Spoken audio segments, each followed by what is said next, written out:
fundamentada. Se define la teoría fundamentada como una metodología general, la cual tiene como punto central el desarrollo de teorías a través de la continua interpelación entre el análisis sistemático y la recopilación de datos. Esta metodología busca generar teorías explicativas a los fenómenos sociales. Strauss y Corbin aseguran que si el proceso se lleva a cabo de manera adecuada, la investigación puede considerarse de carácter riguroso. El origen del contexto histórico de la teoría fundamentada se puede identificar que esta nace gracias a una reacción al positivismo extremo existente en la investigación social. La serie Strauss inicia en el proceso la gran teoría apoyados en el pragmatismo de Peirce y el interaccionismo simbólico de Metz. También se argumenta que esta teoría nace en la Escuela Sociológica de Chicago y que sus autores relacionaron los procesos cuantitativos y cualitativos según orientaban sus conocimientos. Es histórico de la teoría fundamentada podemos relacionar una línea de tiempo en la cual se evidencia que esta nace en 1967 con Glasser y Strauss. Esto la identifica como escuela clásica ortodoxa. Hacia el año 1990, Juliet Corbin y Strauss la denominan como escuela reformada o interaccionismo simbólico. Más adelante, hacia el año 2000, Kathy Charmans la denomina como teoría fundamentada constructivista y hacia el año 2005, Adelaide Klerker le asigna el nombre como teoría fundamentada posmodernista. A continuación, verás una explicación más detallada de los procesos anteriormente mencionados. Vamos a abordar la epistemología de la teoría fundamentada. Para entender eso, vamos a mirar primero qué es la epistemología. La epistemología es el estudio del conocimiento fundamentado que tradicionalmente se asocia a la investigación. Se podría decir que es la rama de la filosofía que se encarga de dar respuestas a preguntas como qué es el conocimiento, cómo se valida, cómo se relaciona el conocimiento con la sociedad, la ética y los valores, cuál es el objetivo de la investigación. Entonces, por tanto, podríamos terminar diciendo que la epistemología tiene por objeto ese conocimiento que se soporta en sí mismo o que soporta alguna disciplina en su especialidad, lo que sustenta como tal su esencia, su alcance y sus límites. La epistemología entonces de la teoría fundamentada se basa en el interaccionismo simbólico, que es una corriente del pensamiento basada en la comprensión de la sociedad a través de la comunicación. Blumer define el interaccionismo simbólico como el proceso según el cual los humanos interactúan con símbolos para construir significados.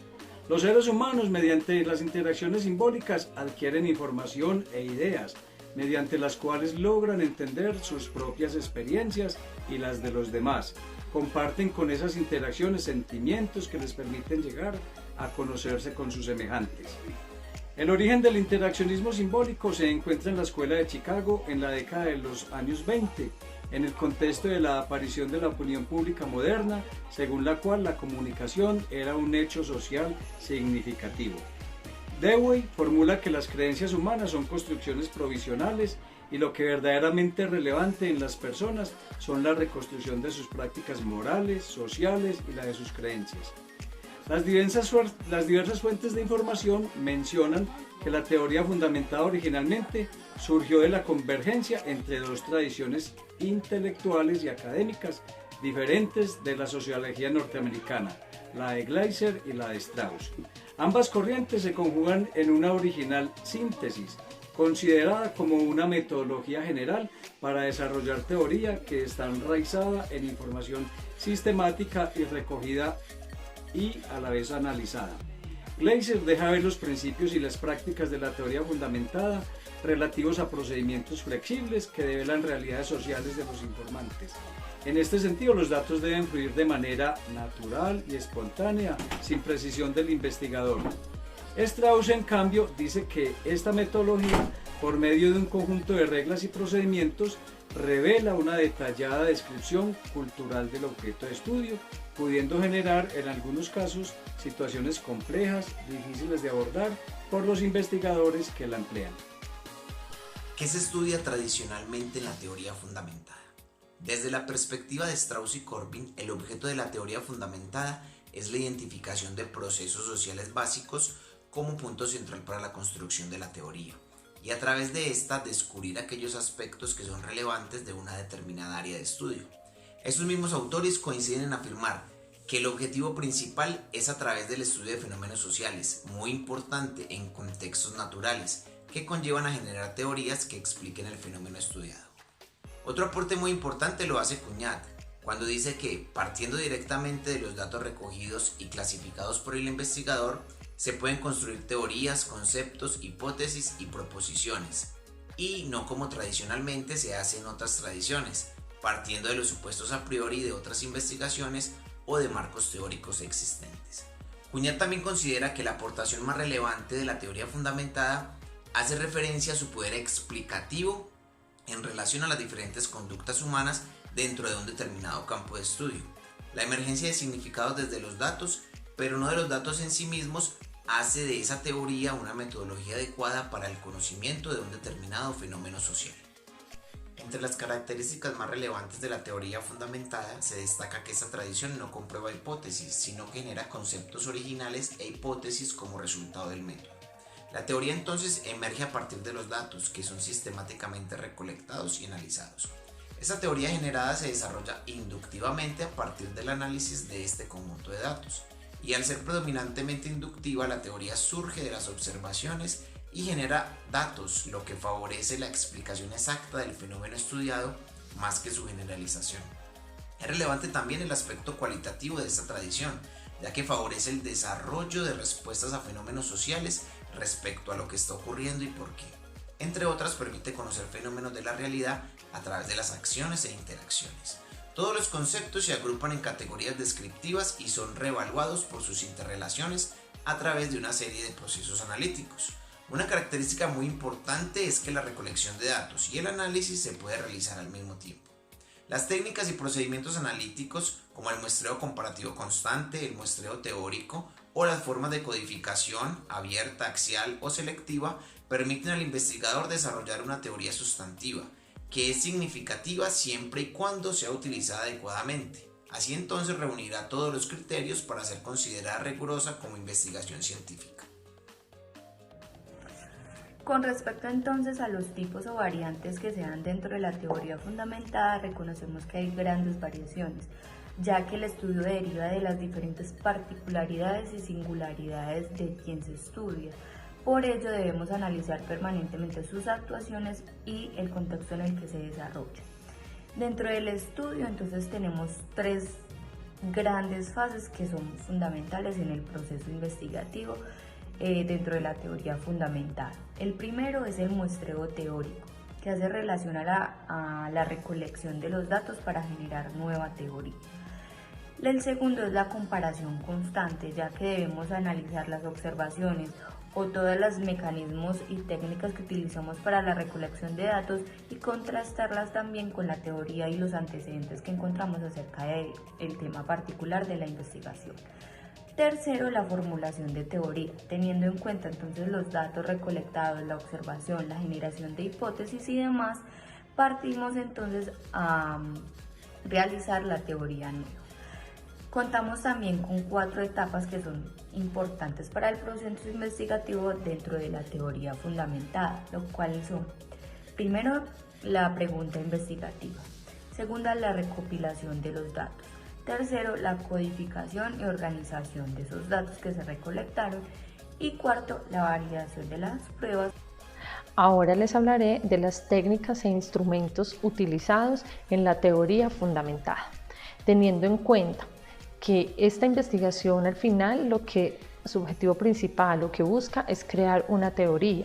Teniendo en cuenta eso, entonces lo que hace o lo que tiene la teoría fundamentada como instrumentos y estrategias es generar y empezar una recolección de información, recolección de datos a fin de hacer un análisis y de allí tomar insumos que aportarán a la respuesta y a la teoría que debe crear. Para ello, el investigador debe partir de una pregunta de investigación, de tal manera que comience a utilizar las técnicas o instrumentos de la teoría fundamentada, que son la observación, la entrevista, las grabaciones visuales o los documentos variados que le aporten a su tema o a su pregunta de investigación. Una vez se tiene la pregunta, el investigador debe seleccionar la población con la que va a aplicar su investigación y seleccionar lo que va a observar, lo que va a medir, a quiénes va a entrevistar, de dónde va a tomar esos datos, ¿sí? De tal manera que se pueda hacer y configurar un respectivo análisis compilando esa información en unos datos que se llaman memos, donde toma sus apuntes y allí esto le va a servir como insumo para su respectivo análisis. Por último, después de recoger esta información, lo que hace el investigador con esa información recolectada por los instrumentos o técnicas es proceder a la organización de estos datos, que en la teoría fundamentada se mencionan o se plantean de una forma de codificación. Es por ello que hablamos de 3 codificaciones: codificación abierta, codificación axial y codificación selectiva, para finalmente llegar a la teoría.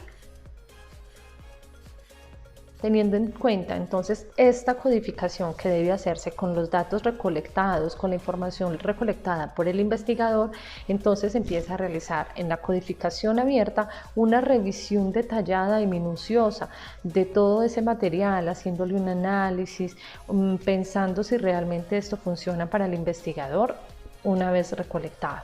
Es allí donde se empieza esta clasificación, es el primer momento de la clasificación. Luego, entonces, se pasa a la codificación axial, en donde el investigador lo que hace es jerarquizar de tal manera qué elementos va a tener al principio y cuáles se relacionan entre sí. Y en la codificación selectiva lo que el investigador hace es unificar algunas categorías con otras, de acuerdo a la relación que tengan entre ellas, para así llegar al punto final de esta investigación, que es generar la teoría. Con respecto a los retos, tenemos 3 grandes puntos. Primero, es que aún no se logra traducir al español el ejemplar completo de los precursores de la teoría fundamentada.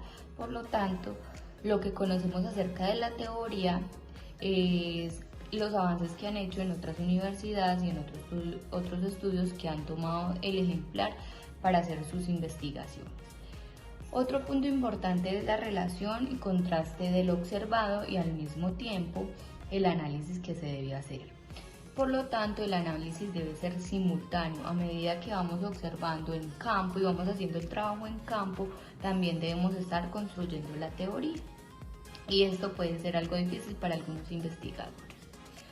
Otro tercer punto importante a tener en cuenta son los estereotipos dentro de la observación. Como seres humanos tendemos a generalizar y a sesgar y a realizar algunos juicios de valor dentro de la observación o lo que podemos ver en la investigación en el momento de la recolección de los datos y el análisis de los mismos. Por ello es muy importante ser un investigador objetivo e imparcial.